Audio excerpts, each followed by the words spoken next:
Hey everyone, welcome to This Explainer. I am so thrilled to have you here today because, well, we are embarking on a completely fascinating thought experiment. We're looking at an absolute prehistoric giant, the Gigantopithecus, and we're asking a wild question. What if this massive creature didn't actually go extinct? What if it somehow survived right into the modern day? We're going to strictly follow the data here and break down exactly what our world would look like if we had to share it with a literal giant. I know, it sounds like pure Hollywood science fiction, right? What if the real-life King Kong still roamed the jungle today?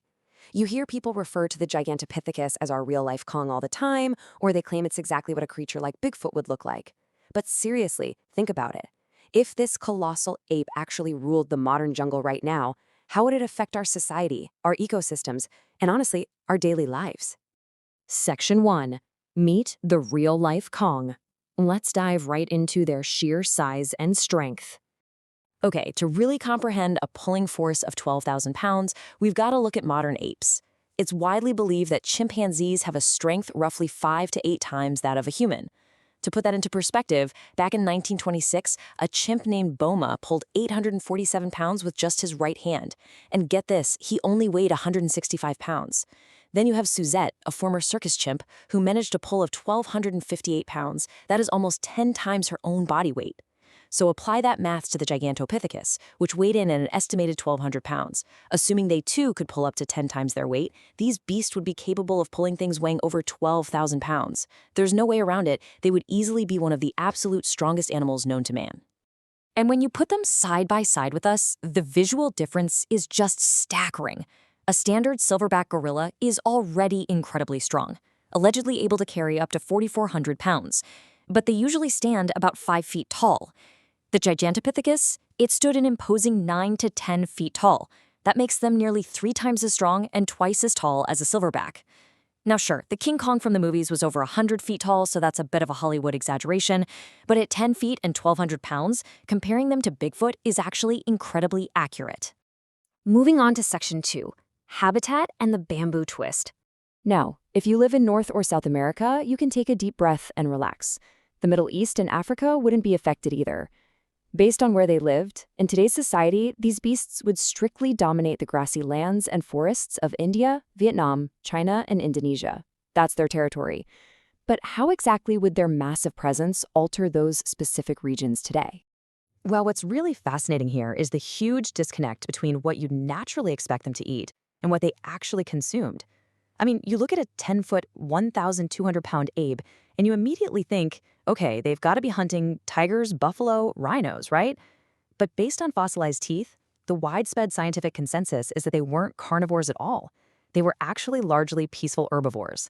They ate a truly massive amount of bamboo, and they likely supplemented that with fruits whenever bamboo was scarce. So the really crucial takeaway here is that they didn't need to hunt. But because of this, they paid a pretty quirky price for their diet. Despite having incredibly strong teeth and jaws, literally designed to crush thick plant matter, a large majority of the fossils we find show they suffered from cavities. It sounds funny, but it makes perfect sense when you realize they were basically living on a high-sugar, fruit and plant-heavy diet.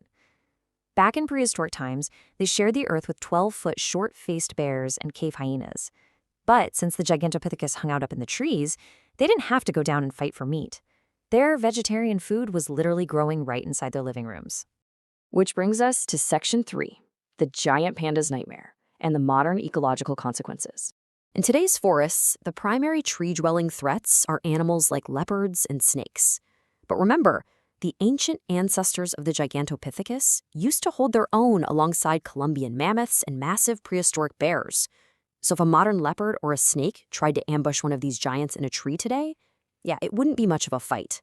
The Gigantopithecus would make a very quick, defensive meal out of them. But assuming they mostly stick to that vegetarian diet we just talked about, the true victim in the forest is someone entirely different. And here it is. The ultimate victim would be the giant panda. The panda currently lives a very delicate existence, heavily reliant on bamboo. If the Gigantopithecus survived, it would be directly competing for that exact same food source. Think about it. If a giant panda and a 10-foot, 1,200-pound Gigantopithecus get into an altercation over a patch of bamboo, the giant panda is losing that fight every single time. It's highly likely that this unbeatable rival would completely wipe out the food supply and drive the giant panda straight back into extinction. Okay, Section 4, Human Encounters and Tour Guides. Let's talk about the risks out in the wild. First off, some good news for us. City streets would be entirely safe. Like most forest animals, especially the ones that prefer hanging out high up in the trees, they wouldn't have any desire to wander into our concrete urban environments. The wild, however, is an entirely different story. Tourism, camping, and indigenous tribes living out in nature would face extreme risks. Make no mistake, anyone getting close to these animals would immediately be perceived as a threat. Let's just walk through a terrifying hypothetical scenario that the sources lay out for us. Step 1. A tourist group gets a little too close and the Gigantopithecus detects a threat. Step 2. The well-equipped tour guide steps up and fires a standard protective tranquilizer dart. Step 3. The dart completely fails. The reality is, a regular tranquilizer, or honestly even 2 or 3 of them, would not be nearly strong enough to take down a massive adrenaline-fueled 1,200-pound primate. Because of this exact scenario, humanity would face a huge problem. Massive new research would be urgently required. We would have to completely reinvent how we handle behavioral control, human safety, and overall ecosystem management. Just due to their immense size and the sheer vast amount of food they consume, integrating the Gigantopithecus into modern wildlife management would literally be one of the greatest logistical challenges in scientific history. And that leads us to Section 5, the climate change reality and the ultimate threat. You see, to understand their hypothetical future, we have to understand their actual past. Fossil records detail the exact reasons the Gigantopithecus went extinct over 100,000 years ago. It wasn't early human hunters, and it wasn't a sudden asteroid strike. It was the loss of their massive food supply, coupled with an utter inability to adapt to rising temperatures. As the climate warmed and changed back then, these enormous creatures just couldn't sustain their heavy diets.